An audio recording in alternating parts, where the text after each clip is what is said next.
Howdy, and welcome to the F1 Hatchet, and welcome to my Qatar or Lusail post GP race reaction.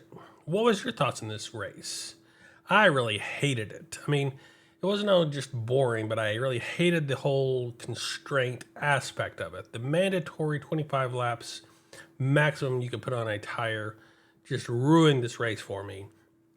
Not just because Max won, or in this regard, it's like it wasn't because of Max winning. It was because it took out the whole, pit strategy aspect from this race. And this race was already, limited on passing. And so once you took out the strategy for the pits, you didn't get that, interaction between the two different compounds, overtaking each other as well in this race, because everybody basically was on the same compound, doing the same strategy, and it made this race really boring and really dull. And yes, Max won, and so that tightens up the drivers' championship, and so that brings us down to the wire, and that puts a lot of pressure on Lando Norris and the McLaren drivers to see if they can actually pull out a drivers' championship over Max, because Max, you can never count Max out. We keep thinking that, oh yeah, he's by the wayside, but yet he is still in this race. And so all of that put together made it, more enticing for the next race. But for this race, it was really dull. We didn't get hardly any passing. You didn't get the pit strategies going on. And it made it more dangerous in the pits because everybody was coming into the pits at the same time and sort of leaving. And so not only did you have, the pressure for, getting a very good pit stop, which was okay, in my viewpoint, to have, it's the aspect of, well, now you have to potentially wait on someone else, in the pits to leave, so you have a safe, release, instance and aspects of this race that really don't play into the skills sets of, the team or the driver. And so that can mean you have everybody coming at the same time and then everybody leaving at the same time. It makes it really tough to have a fun race in my viewpoint. And so with all that together, I think it was a horrible race. But what was your thoughts on this race? Did you like it? And of course, with, Abu Dhabi coming up, do you think, Oscar and Lando are going to have a chance at winning? Or do you think Max is going to pull out and win the Drivers' Championship? Just like normal, I go from the back of the pack, working my way to the front of the pack, going through each driver, telling you how well I think they did, what happened to them, if I figured out what happened to them during the race, and some of the other aspects of that. So without further ado, we'll start off with Nico Hülkenberg, who started off in 11th and ended up in 20th and ended in a DNF. He did pass Leclerc for 10th on lap 2, and he passed Gasly for 9th on lap 7, but then had some contact with Gasly with his right rear tire and Gasly's front left tire actually popping or deflating, Nico Hülkenberg's tire in the process and making him stop on the track on turn 2, lap 7, which caused our safety car, our one and only safety car for this round, which caused a bunch of other consequences, not necessarily related to him, but just due to the strategies of this race with the 25, lap maximum, made basically everyone come in except for the McLarens, which then was a kind of a mistake that they even admitted after the race that they should have come in with everybody else coming in for that pit stop. Then we get to Oliver Behrman, who started off in 13th and ended up in 19th, and he also had a DNF. He gained one spot at the very first lap, so a decent start from him. He did a 3-stop race. In that mix, got a 10-second stop-and-go penalty for a unsafe condition release where he started going off and he was still on that rear jack for some reason, which caused him to have that 10-second stop-and-go penalty, and he decided just to retire that car because of those circumstances on lap 43. But he did serve those penalties, so he should not have any penalties going into the very last race. Isaac Hydra started off in 6th and ended up in 18th with another DNF.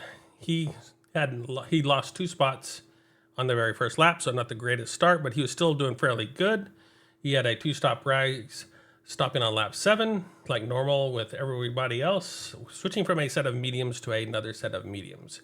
Taking that set of mediums to lap 32, where he switched to a set of hards with a nice 2.2 second pit stop. He did pass Alonso for 6th on lap 41 and passed Russell for 6th on lap 42. and he had a puncture on lap 55 that made him retire the car. Lance Stroll started off in 18th and ended up in 17th with a DNF. He had a 3-stop race, stopping on lap 7, switching from a set of mediums to another set of mediums, taking that set of mediums to lap 24 before switching to a third set of mediums, and then taking that set of mediums to lap 49 where he switched to a set of softs. He did get a 5-second penalty for speeding the pit lane, which basically ended his day, and he retired that car on lap 56. Pierre Gasly started off in 9th and ended up in 16th. He had a 2-stop strategy, stopping on lap 7, switching from a set of mediums to a set of hards. So he's one of the few people that went to a set of hards and took that set of hards to lap 32 before switching back to a set of mediums. He did get a black and white flag for rejoining unsafely, but he didn't get actually a penalty for that, so that was good for him. And he had contact with Hulkenberg on lap 7, which gave him that puncture on that front right where he had to come back into the pits and made it to the pits where he could change that tire on lap 7 during that safety car period. Esteban Ocon started off in 16th and ended up in 15th. He had a 3-stop strategy as well, stopping on lap 8, switching from a set of mediums to a set of hards, taking that set of hards all the way to lap 9, so just a lap later, switching back to a set of mediums, and had a 8.6 second pit stop there due to a 5-second false start penalty that he received at the very start of the race. And then he had that lap 34 from that medium set. He went and switched to a set of hards with a 4.6 second pit stop. He did pass Gasly for 18th on lap 11. So he had a pretty bad day in that regard because of that pit stop. He just kind of went back through to serve that, and then there was potential that he didn't serve that correctly, but I think that got passed okay. And so then he was just struggling at the back of the pack from that point on. So a decent job, just kind of a failure on that start to get him off kilter and get him back down in that pack, unfortunately. Franco Colapinto started off in 20th and ended up in 14th. He started from the pit lane, so the only car to start from the pit lane due to some changes he made. And he did a 2-stop strategy, stopping on lap 7, switching from a set of hards to a set of mediums, taking that mediums to lap 32 before switching to a second set of mediums. So I think Franco did a fairly good job in that running as well. Gabriel Bortoleto started off in 19th and ended up in 13th. He had a 5-place grid penalty for causing a collision in Vegas, which pushed him back into that 19th starting position, and had a 2-stop strategy, stopping on lap 7, switching from a set of mediums to another set of mediums, going to lap 32 on that set of mediums and switching to a set of softs. And he was like the only person to switch to a set of softs. So I was expecting a little bit of action from him, but it didn't really turn out to be the case either. So he really couldn't take advantage of those soft tires. So decent job, but not where I was expecting him in that run, especially on those soft tires at the end. Lewis Hamilton started off in 17th and ended up in 12th. He had a 2-stop strategy as well, stopping on lap 7, switching from a set of softs to a set of mediums. And that was a 3.2 second pit stop, taking that set of mediums to lap 32 before switching to another set of mediums. So he started off on softs, hoping to get a little bit of better action and a better uptick, but that didn't play out.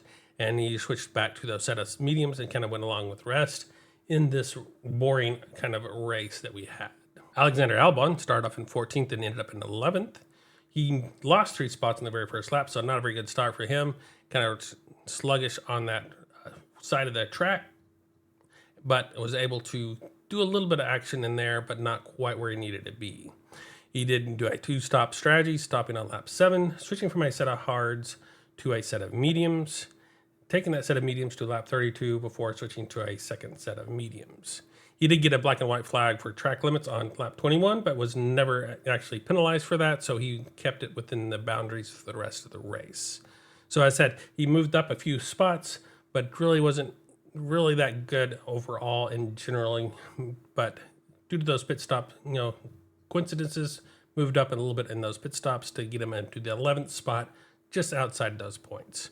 So I know they were looking at potentially doing something different for Alexander Albon, but they opted not because they were at the time difference that we needed to move him up into the field. This gets us to our top 10, where we find Yuki Tsunoda, so another decent run from him. Not quite where he wanted to be like from the sprint race, but still getting up there into the point. So that's good for Yuki Tsunoda, who started off in 15th and ended up in that 10th position. He did a 2-stop for strategy, stopping on lap 7 and switching from a set of mediums to another set of mediums, taking that set of mediums, just like everybody else, to lap 32 and switching to a set of hards. So he kind of stayed in that realm, but that pit stop strategy kind of worked out with the difference in those pits, getting him up to that 10th spot overall. Liam Lawson started off in 12th and ended up in 9th. He did lose 1 spot at the very first lap, so not the greatest start from him. But I think he was on that bad side of the track, which was sluggish on the start. He had a 2-stop strategy, stopping on lap 7, switching from a set of mediums to another set of mediums, and taking that set of mediums to lap 32, which switching to a set of hards, where he had a nice quick pit stop of a 2.3 second pit stop. This gets us to Charles Leclerc, who started off in 10th and ended up in 8th. He had a 2-stop strategy as well, stopping on lap 7, switching from a set of mediums to another set of mediums, taking that set of mediums to lap 32, where he switched to a set of hards and had a 3.2 second pit stop. I know he was trying to get Russell in trouble earlier on, trying to say that he was going off the track to see if he could get a position or two because of the track limits, but that didn't ever occur. So I think he was just trying to reach as Russell was going right at the edge of the track limits for most of those times, but staying within the boundaries according to the officials. Fernando Alonso started off in 8th and ended up in 7th. He gained 2 spots at the very first lap, so he had a really good start there. He had a 2-stop strategy as well, stopping on lap 7, switching from a set of mediums to another set of mediums with a 2.5 second pit stop, taking that set of mediums to lap 32, switching to a set of hards with a 3.0 second pit stop.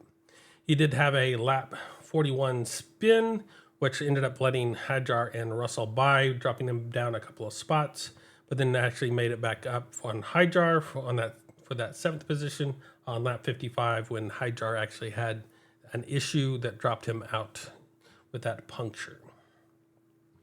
George Russell started off in 4th and ended up in 6th. He lost 3 spots at the very first lap, had a 2-stop strategy, stopping on lap 7, switching from a set of mediums to another set of mediums, taking that set of mediums to lap 32, where he switched to a set of hards with a 3.0 second pit stop.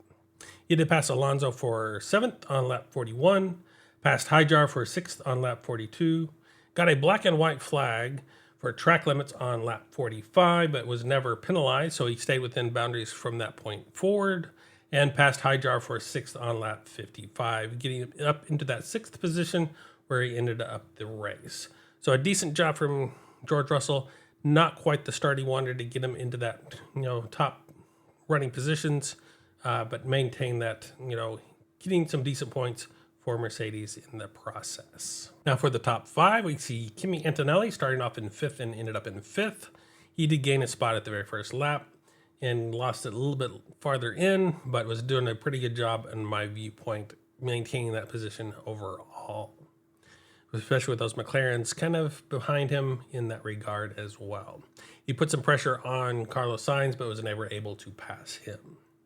He did a 2-stop strategy, stopping on lap 7, switching from a set of mediums to another set of mediums with a 6.3 second pit stop, so a little bit slower on that, safety car pit stop, but then went to lap 32 on that set of mediums where he switched to a set of hards with a nice 2.6 second pit stop. And then, of course, he went wide way late and like lap 56 that let Lando by for that 4th position, or else he could have snagged 4th. Now Lando Norris started off in 2nd and ended up in 4th. He did lose a spot on the very first lap, mainly to Max in that regard. He did a 2-stop strategy, stopping on lap 25, switching from a set of mediums to another set of mediums with a nice quick 2.2 second pit stop, and then going to lap 44 with a medium to hard change with a 2.7 second pit stop. And as I said, he passed Kimi for 4th on lap 56. The McLaren drivers were on the alternate strategy in a sense. They're not stopping on lap 7 and 32, so they went a little bit farther, and that really didn't work out for them in that regard. They should have probably tried to go in line and maintain those positions they had, even if they had to double stack and potentially work their way into that position. And due to that, I think they dropped back in the field and kind of dropped into those clutches of, Max Verstappen and the Red Bull. Carlos Sainz started off in 7th and ended up in 3rd. He had a 2-spot gained on the very first lap, so he did a pretty good start there for him. And he did a 2-stop strategy like everybody else, stopping on lap 7, switching from a set of mediums to another set of mediums with a 2.9-second pit stop, taking that set of mediums to lap 32 to switch to a set of hards with a 2.6-second pit stop. So a decent run from him. I think he did a really good job in this running to get himself up there and maintain that position overall, and probably deserves the driver of the day in my viewpoint over Max, because Max was, generally given, that front running position. And, Max and the Red Bull had probably a better car than the Williams did in that regard. Now, not to downplay what Max did. He did an excellent job, did everything he needed to do. But I think probably the driver of the day, in my viewpoint, probably would have fallen to Carlos Sainz in that Williams getting back up on the podium in a race that they weren't necessarily thought that they would be very good at to begin with. So I think that would have played into that effect for my vote. Oscar Piastri started off in 1st and ended up in 2nd. He did a 2-stop strategy, stopping on lap 24, switching from a set of mediums to another set of mediums with a 3.1-second pit stop, and then taking that set of mediums to lap 42 before switching to a set of hards with a nice, super quick 1.8-second pit stop. Now, I was a little shocked that they didn't switch to a set of softs at that point and try to bring those softs to the end of the race. I'm not sure why they didn't switch to that soft and they had to put them on that hard, which was a little more tough to get going and try to track down Max. He had a good start and kept the lead, so that was good. And he had a good restart on that safety car run, so he was good there. But then the strategies kind of played out against him. He did pass Kimi for 3rd on lap 30 and had the fastest lap on lap 44. Now we come to our leader, Max Verstappen, who started off in 3rd and ended up in 1st. He had gained that 1 spot at the very first lap. He did a 2-stop strategy, stopping on lap 7, switching from a set of mediums to another set of mediums with a 4.1-second pit stop, taking that set of mediums to lap 32, where he switched to a set of hards with a nice 2.5-second pit stop. He was also voted the driver of the day, and I said earlier that I think that probably would have gone to Carlos Sainz in my viewpoint, but Max is still well deserved of that driver of the day. So who would you give the driver of the day to in this kind of wonky race that we had? Now, to give you a quick rundown for this race, we basically see in lap 5, it was a 2.15-second lead for Oscar over Max. Then we had the safety car come out from lap 7 to lap 10. So my little 10-lap marker here was a little bit behind because I would just started off from that safety car. So it was a 0.68-second lead for Oscar over Lando due to those pit stops. By lap 15, it was a 2.21-second lead for Oscar over Lando. By lap 25, because this pit stop strategy kicked in, it was a 11.21-second lead for Max over Carlos Sainz. And lap 29, the halfway point, roughly, was a 14.84-second lead for Max over Carlos. By lap 35, it was down to a 4.86-second lead for Oscar over Lando because Max was pitting during that time period. And then lap 45 was down to a 15.21-second lead for Max over Oscar because, Max came back out in front of Oscar during that pit stop strategy. By lap 52, it was a 12.37-second lead for Max over Oscar. And by the end of the race, it was down to a 7.99-second lead for Max over Oscar. So you can see that Oscar was pulling back from Max, but I think that's more at the end. Max was just realizing that, he had the, win and didn't really have to push it at that point in time, more than Oscar gaining that much ground in those last few laps. So for my little, gaps on these drivers, I started off here right as, Lando was pitting in this regard. So Oscar had already pitted and, Max had pitted, on lap 7. So he was kind of going through this point at lap 26. So you can see those gaps that were still pretty tight for those front 3 drivers. And then, of course, you had Carlos Sainz and, at this point, Kimi Antonelli, in those next 2 positions where McLaren drivers dropped back behind but above, Alonso at this point in time. So I thought that was probably one of the more interesting points in this race for the gaps there. Second pit stop for Max, where we basically see him just pitting and dropping back down into that regard. But we also kind of see, the McLaren drivers coming in through this. So, Oscar has the lead at this point, and Max is coming back out in third, but where basically he ends up due to the pit stop strategies involved. And of course, you can see the rest of those field just dropping off because they pitted the same lap as Max Verstappen on that lap 32-ish, 33-ish marker. So that's kind of why those kind of came out. And of course, by the end of the race, we had these nice gap between first and second positions. And then that third position as well for Carlos dropped quite a bit there, with Lando getting by Antonelli during that time that Kimi went off track a little bit wide, giving him that space. So he dropped quite a bit back in that gap period there. So that just kind of gives you a little idea of how quick and how this race went overall due to the strategies that were involved. So what did this do to our driver standings? Well, we still see Lando in the lead with 408 points, but we see Max jumping over Oscar Piastri for that second position, now with 396 points, where Oscar has 392. We still have George Russell back there with 309 and Charles Leclerc with 230. But the big changes here we see is Carlos Sainz jumping over Nico Hülkenberg and Isaac Hydjar up to that 9th position, now with 64 points. Dropping Isaac down to 10th and Nico down to 11th. And of course, we also see Yuki Tsunoda jumping up to 15th with 33 points over Esteban Ocon and Lance Stroll. So for the constructor standings, of course, we know that McLaren won it in Singapore, but now have 800 points. We have Mercedes with 459 points at this point in time, with Red Bull not too far behind with 426. Ferrari's at 382. And of course, we have Williams steadily in that 5th position, gaining some good points now with 137 points. We still see, Red Racing Bulls with 92, Aston Martin with 80, so gaining a little bit of ground and solidifying that 7th marker, with Haas staying at 73, Kick staying at 68, and Alpine with 22. So what's coming up next? Of course, we have the final race. We have Abu Dhabi on December 7th, or Yas Marina.